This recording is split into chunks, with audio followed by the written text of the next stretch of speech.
بسم اللہ الرحمن الرحیم۔ قریش کی سیاسی چال بازی۔ آغاز جنگ سے کچھ پہلے قریش نے مسلمانوں کی صفوں میں پھوٹ ڈالنے اور نزاع پیدا کرنے کی کوشش کی۔ اس مقصد کے لیے ابو سفیان نے انصار کے پاس یہ پیغام بھیجا کہ آپ لوگ ہمارے اور ہمارے چچیرے بھائی یعنی محمد صلی اللہ علیہ وسلم کے بیچ سے ہٹ جائیں تو ہمارا رخ بھی آپ کی طرف نہ ہوگا، کیونکہ ہمیں آپ لوگوں سے لڑنے کی کوئی ضرورت نہیں، لیکن جس ایمان کے آگے پہاڑ بھی نہیں ٹھہر سکتے اس کے آگے یہ چال کیوں کر کامیاب ہو سکتی تھی۔ چنانچہ انصار نے اسے نہایت سخت جواب دیا اور کڑوی کسیلی سنائی۔ پھر وقت سفر قریب آ گیا اور دونوں فوجیں ایک دوسرے کے قریب آ گئیں تو قریش نے اس مقصد کے لیے ایک اور کوشش کی، یعنی ان کا ایک خیانت کوش آلہ کار ابو عامر فاسق مسلمانوں کے سامنے نمودار ہوا۔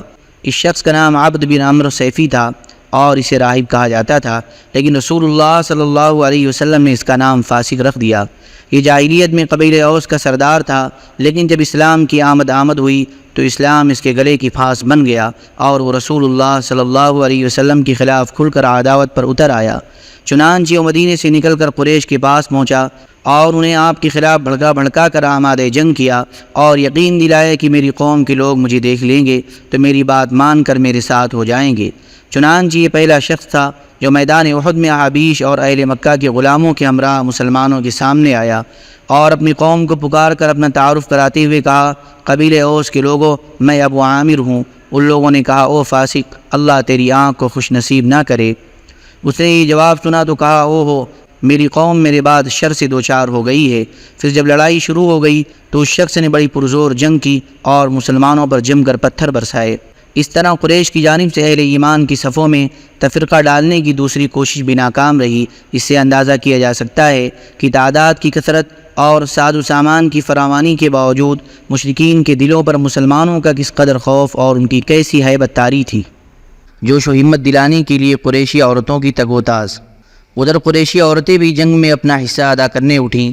ان کی قیادت ابو سفیان کی بیوی ہند بنت عتبہ کر رہی تھی۔ ان عورتوں نے صفوں میں گھوم کر اور دف پیٹ کر لوگوں کو جوش دلایا، لڑائی کے لیے بھڑکایا، جابازوں کو غیرت دلائی اور نیزہ بازی و شمشیر زنی، مار دھاڑ اور تیر افغنی کے لیے جذبات کو برانگیختہ کیا۔ کبھی وہ عالم برداروں کو مخاطب کر کے یوں کہتی، وَيْهَنْ بَنِي عَبْدِ الدَّارِ وَيْهَنْ حُمَاةَ الْأَدْبَارِ ضَرْبًا بِكُلِّ بَتَّارِ۔ دیکھو بنی عبد الدار، دیکھو پشت کے پاسدار، خوب کرو شمشیر کا وار۔ اور کبھی اپنی قوم کو لڑائی کا جوش دلاتے ہوئے یوں کہتی، ان تقبلوا نعانق ونفرش النمارق او تدبروا نفارق فراق غیر وامق۔ اگر پیش قدمی کرو گے تو ہم گلے لگائیں گی اور قالینیں بچھائیں گی، اور اگر پیچھے ہٹو گے تو روٹ جائیں گی اور الگ ہو جائیں گی۔ جنگ کا پہلا ایندھن۔ اس کے بعد دونوں فریق بالکل آمنے سامنے اور قریب آ گئے اور لڑائی کا مرحلہ شروع ہو گیا۔ جنگ کا پہلا ایندھن مشرکین کا عالم بردار طلحہ بن ابی طلحہ عبدری بنا۔ یہ شخص قریش کا نہایت بہادر شہسوار تھا۔ اسے مسلمان کبش القتیبہ یعنی لشکر کا میڈا کہتے تھے۔ یہ اونٹ پر سوار ہو کر نکلا اور مبارزت کی دعوت دی۔ اس کی حد سے بڑی ہوئی شجاعت کے سبب عام صحابہ مقابلے سے کترا گئے، لیکن حضرت زبیر رضی اللہ تعالیٰ عنہ آگے بڑھے اور ایک لمحہ کی مہلت دیے بغیر شیر کی طرح جست لگا کر اونٹ پر جا چڑھے۔ پھر اسے اپنی گرفت میں لے کر زمین پر کود گئے اور تلوار سے ذبح کر دیا۔ نبی صلی اللہ علیہ وسلم نے یہ ولولہ انگیز منظر دیکھا تو فرط مسرت سے نعرے تکبیر بلند کیا۔ مسلمانوں نے بھی نعرے تکبیر لگایا۔ پھر آپ صلی اللہ علیہ وسلم نے حضرت زبیر رضی اللہ تعالیٰ عنہ کی تعریف کی اور فرمایا، ہر نبی کا ایک حواری ہوتا ہے اور میرے حواری زبیر ہیں۔ مارکے کا مرکز ثقل اور عالم برداروں کا صفایا۔ اس کے بعد ہر طرف جنگ کے شورے بھڑک اٹھے اور پورے میدان میں زور مار دھاڑ شروع ہو گئی۔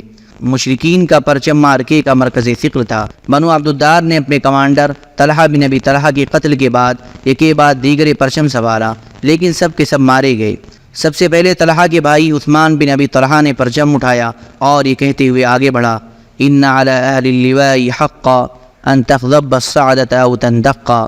پرچم والوں کا فرض ہے کہ نیزہ خون سے رنگین ہو جائے یا ٹوٹ جائے۔ اس شخص پر حضرت حمزہ بن عبد المطلب رضی اللہ تعالیٰ عنہ نے حملہ کیا اور اس کے کندھے پر ایسی تلوار ماری کہ وہ ہاتھ سمیت کندھے کو کاٹتی اور جسم کو چیرتی ہوئی ناف تک جا پہنچی، یہاں تک کہ پھیپڑا دکھائی دینے لگا۔ اس کے بعد ابو سعد بن ابی طلحہ نے جھنڈا اٹھایا، اس پر حضرت سعد بن ابی وقاص رضی اللہ تعالیٰ عنہ نے تیر چلایا اور وہ ٹھیک اس کے گلے پر لگا، جس سے اس کی زبان باہر نکل آئی اور وہ اسی وقت مر گیا۔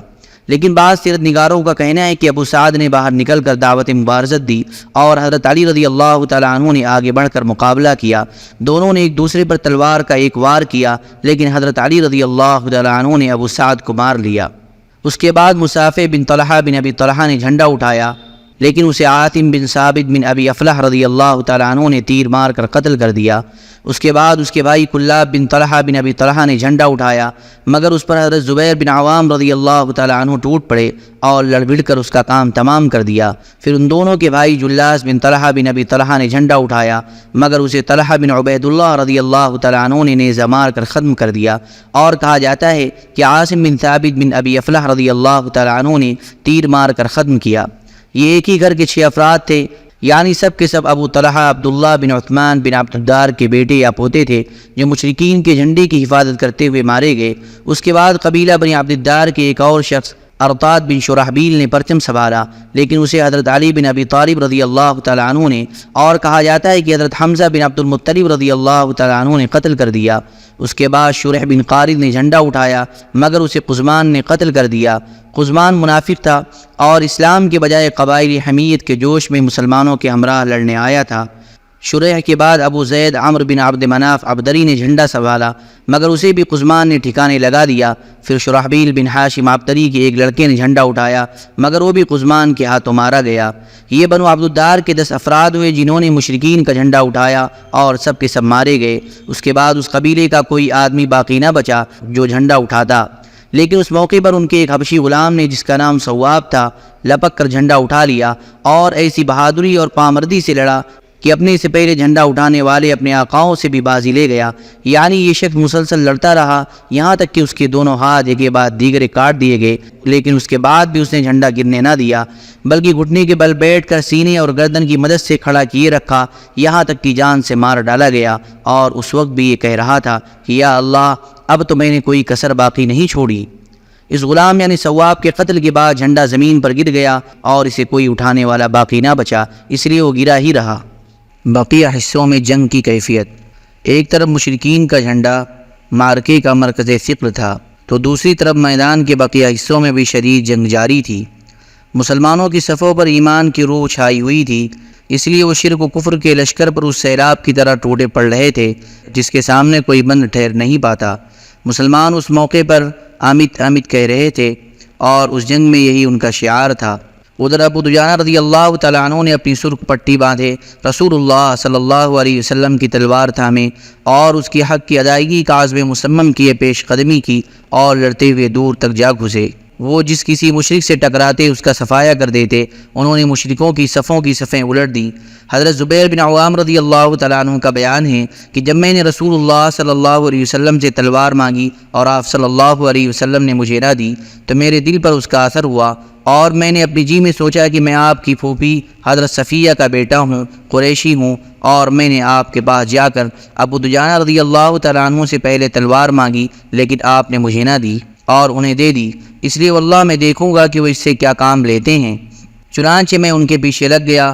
انہوں نے یہ کیا کہ پہلے اپنی سرخ پٹی نکالی اور سر پر باندھی۔ اس پر انصار نے کہا کہ ابو دجانہ نے موت کی پٹی نکال لی ہے۔ پھر یہ کہتے ہوئے میدان کی طرف بڑھے، انا الذی عاہدنی خلیلی ونحن بالسفح لدى النخیل الا اقوم الدهر فی الکیول اضرب بسیف اللہ والرسول۔ میں نے اس نخلستان کے دامن میں اپنے خلیل صلی اللہ علیہ وسلم سے عہد کیا ہے کہ کبھی صفوں کے پیچھے نہ رہوں گا، بلکہ آگے بڑھ کر اللہ اور اس کے رسول صلی اللہ علیہ وسلم کی تلوار چلاؤں گا۔ اس کے بعد انہیں جو بھی مل جاتا اسے قتل کر دیتے۔ ادھر مشرکین میں ایک شخص تھا جو ہمارے کسی بھی زخمی کو پا جاتا تو اس کا خاتمہ کر دیتا تھا۔ یہ دونوں رفتہ رفتہ قریب ہو رہے تھے۔ میں نے اللہ سے دعا کی کہ دونوں میں ٹکر ہو جائے، اور واقعتاً ٹکر ہو گئی۔ دونوں نے ایک دوسرے پر ایک ایک وار کیا۔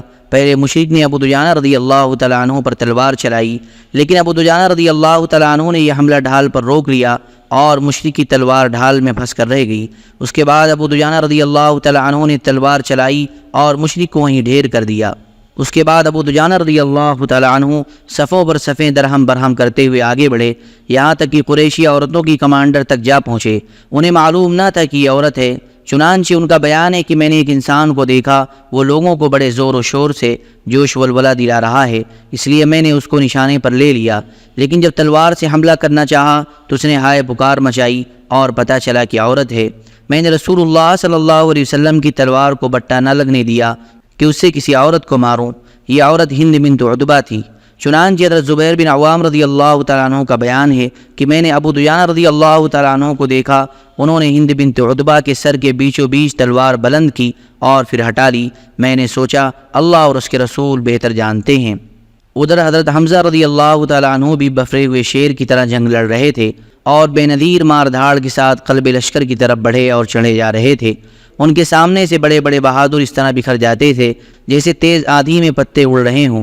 انہوں نے مشرکین کے علمبرداروں کی تباہی میں نمایاں رول ادا کرنے کے علاوہ ان کے بڑے بڑے جانبازوں اور بہادروں کا بھی حال خراب کر رکھا تھا، لیکن صدحیف کہ اسی عالم میں ان کی شہادت ہو گئی، مگر انہیں بہادروں کی طرح رو در رو لڑ کر شہید نہیں کیا گیا، بلکہ بزدلوں کی طرح چھپ چھپا کر بے خبری کے عالم میں مارا گیا۔